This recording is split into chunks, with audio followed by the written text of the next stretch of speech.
Hello friends, welcome to this channel. I am Atul Nagarkar and here we will see this important 10 questions in this video, which is about research methodology, especially academic writing part 9.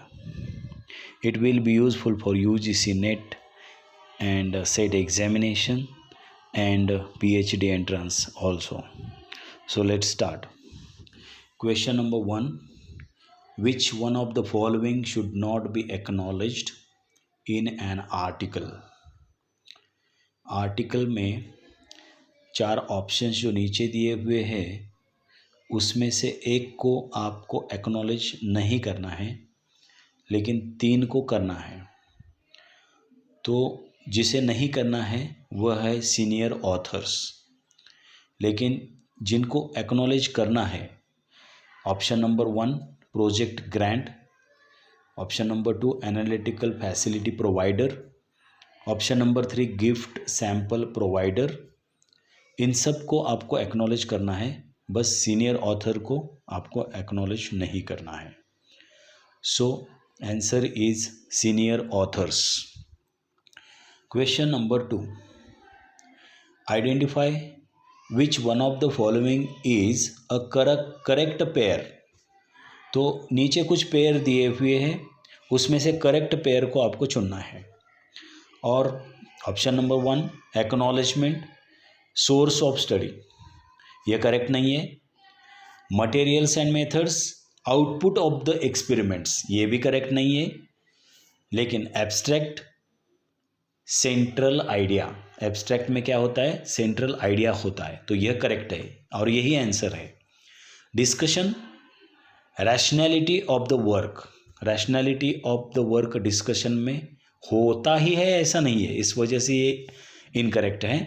तो abstract और central idea यह जो जोड़ी है यह बिल्कुल correct है। तो answer is abstract and central idea. Question number 3.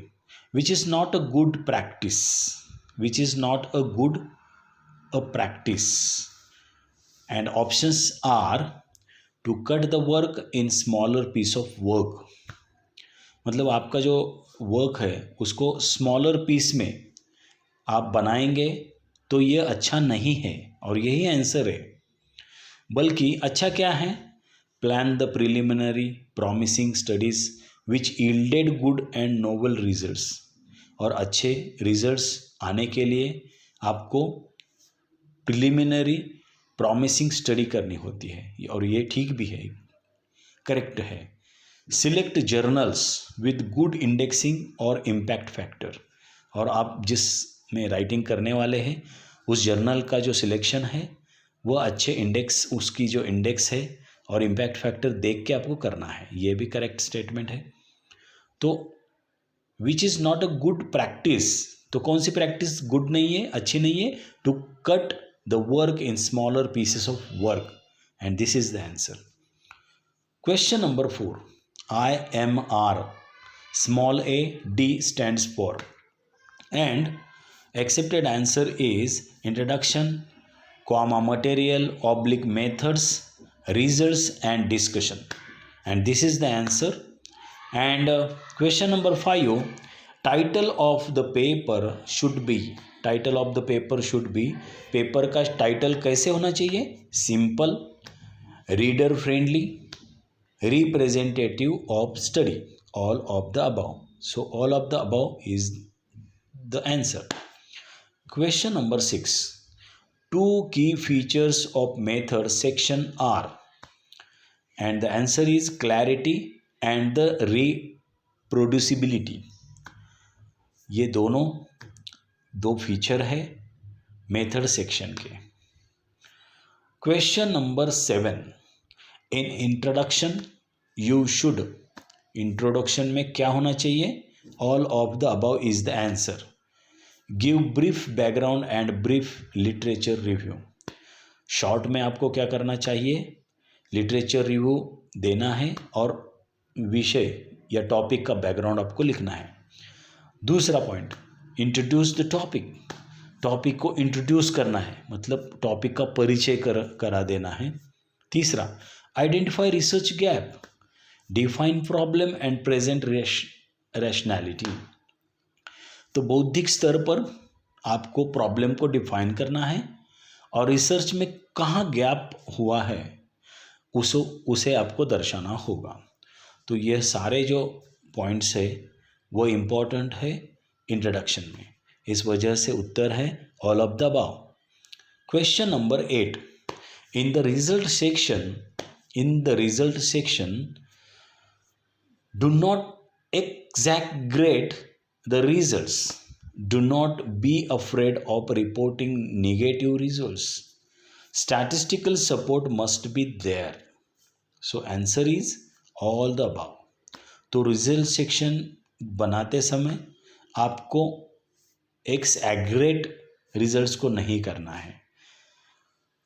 उसके बाद do not be afraid of reporting negative results, आपके रिजल्ट्स अगर निगेटिव है तो आपको डरना भी नहीं चाहिए कि उसको रिपोर्टिंग करने के लिए। तो जो आए हैं निगेटिव है या पॉजिटिव रिजल्ट्स है, जो आए हैं वह रिजल्ट्स आपको कंक्लूजन में देने होते हैं, रिजल्ट सेक्शन में लिखने होते हैं। तीसरी बात, statistical support must be there. तो जैसे सैम्पलिंग किस लिए होता है, क्योंकि स्टैटिस्टिकल एनालिसिस या स्टैटिस्टिकल टूल का उपयोग करके हम अपने रिजल्ट्स पॉपुलेशन को जोड़ देते हैं, तभी जाके वो रिसर्च जो है स्टैटिस्टिकल सपोर्ट के बिना हो ही नहीं सकता। इस वजह से उसका सपोर्ट लेना ही है, यही उसमें रिजल्ट सेक्शन में आता है। तो accepted answer is all of the above. Question number 9, infographics A and B both, accepted answer is that only, A and B both। so ये क्या कहता है, इन्फोग्राफिक्स में must be self explanatory. Infographics किस प्रकार का होना चाहिए, सेल्फ एक्सप्लेनेटरी, मतलब बहुत सारी बातें जो है वह ग्राफ देख के ही पता लगनी चाहिए। और दूसरी, मस्ट हैव सूटेबल लीजेंड्स और फुट नोट्स। तो जहाँ अत्यावश्यक है, आवश्यकता है, वहाँ पे फुटनोट का उपयोग, सूटेबल लीजेंड्स का उपयोग वहाँ करना चाहिए। So A and B both is the answer. Question number, this is last question, question number 10, and the question is materials and methods section is also known as. Materials and method section को कौन से नाम से, अन्य कौन से नाम से जाना जाता है, तो यहाँ पे 3 नामों से जाना जाता है। जैसे उसे आप मेथड्स भी कह सकते हैं, जैसे उसे आप एक्सपेरिमेंटल भी कह सकते हैं, जैसे उसे आप मेथोडोलॉजी भी कह सकते हैं। तो all of the above is the answer. In this way we have discussed 10 important questions related to the subject of research methodology, especially academic writing. Part 9 is over here, and thanks for sparing your valuable time for this video, and we will meet in next video, which will be academic writing part 10. Thank you so much.